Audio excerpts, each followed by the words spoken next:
So that moves us into our hot topic of the hour.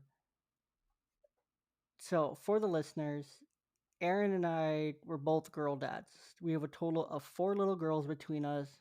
We each have two.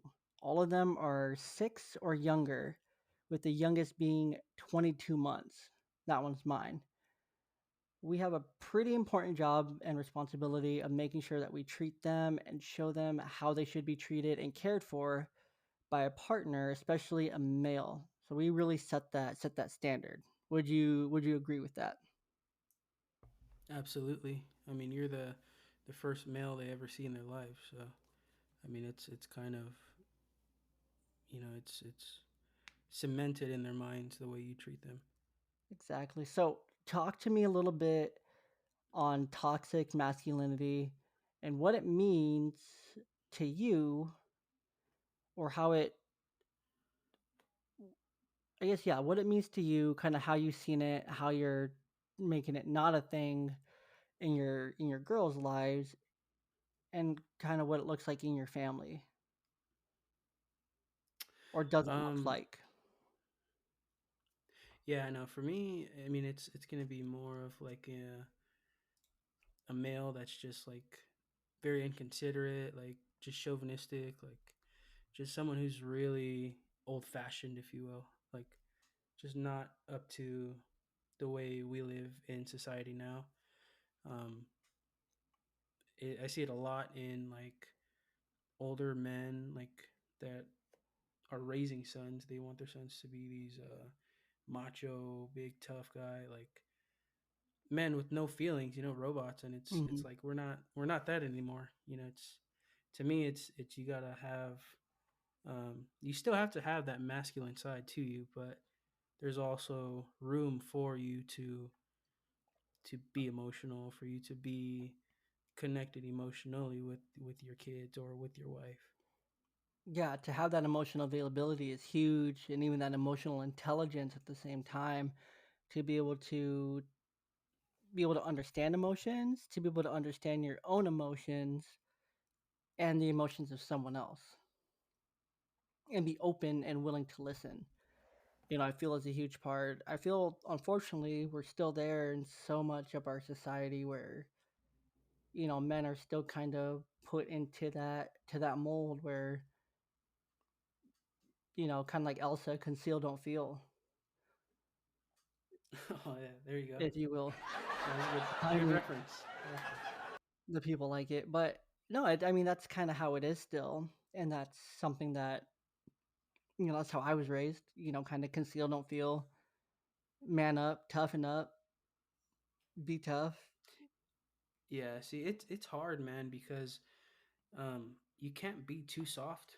If everyone was too soft, we wouldn't have any men to be men Hmm. when we need it. But at the same time, you don't want to always have that mask on of, oh, I'm the tough man. I'm the it doesn't need to be there all the time. No, and you can definitely be both. You know, you don't have to be just that full masculine, manly man all the time, because that's not healthy for anyone that you're around, anyone that you're dealing with. You know, of course, that's my opinion, but anyone like that probably not gonna have too many friends. They're most likely going to be pretty narcissistic, pretty self-centered. I know I'm throwing out some pretty big words there, but that's just kind of how it is. That's kind of how they're going to be. It's Yeah, no, okay to have both. It's okay to feel both, be both. yeah. I feel like we're a problem we have in our society now is men are lost in translation. Like they're too busy trying to be men. You know what I mean? It's something like they have good intention, but it's just the way that we've been taught.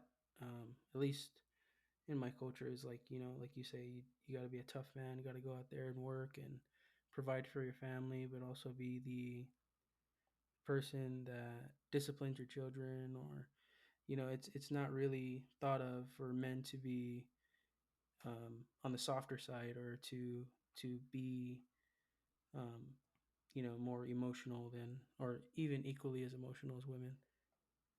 Yeah, no, it's there's definitely some things that, men should do within their partnership, you know, unless it's, a male and male, then you kind of got to figure those roles out within your own relationship. But in a traditional aspect, there are certain things that, kind of depending on how you're raised, that a man should do. But at the same time, we've come to a point in society where, okay, maybe a man doesn't have to do all that.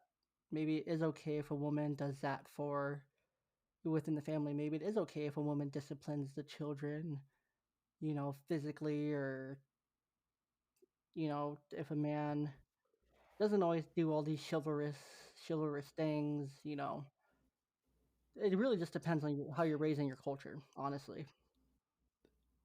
Yeah, it has a lot to do. Like I said, I mean, it's the same way as how you're the first man in your daughter's lives. Your father was the same way for you. You know what I mean? He's Mhm. the cornerstone in your life. So however you were raised is gonna affect what you put out as well. But also, you could be the link in the chain that changes everything, that changes the cycle. Exactly, and you should 100% should, if your situation wasn't perfect, your dad wasn't the best, or, you know, however it might be, definitely be that change to change it. Be the one that, sets that bar high for your daughter or son's future boyfriends. Being all inclusive, but, set that bar high for how they should be treated. Moms, same for your sons. Set that bar high for how your son should be loved and deserve to be loved and listened to and heard and respected. And dad, same thing for your sons. Don't hide behind that mask of, oh, I don't have feelings. I can't connect with my boy. My boy needs to be tough, kind of thing. No, yes, he needs to be tough. I feel like that's where it really goes wrong, is being tough and being over the top. That there's a fine line there, and we really just have to show our kids at the end of it, when it comes to this topic of, toxic masculinity, just exactly how they should be loved, how they should be treated, and really just set that bar high in those two categories. And if, their partner or who they date, when as they get older and into their teenage years and college and whatnot, and they get married, if they're treating them how you would treat them, that love, that kindness, that high bar, uh, that's, you can't really ask too much more for your kid at that point. You know what I mean? Yeah, no, I definitely think whatever way you do raise them, that's what's gonna feel like home. So you could, if you're bringing them up a certain way, they're not gonna go looking for something else. What is familiar to them is what's gonna feel like home. So that's what they're gonna go for. True.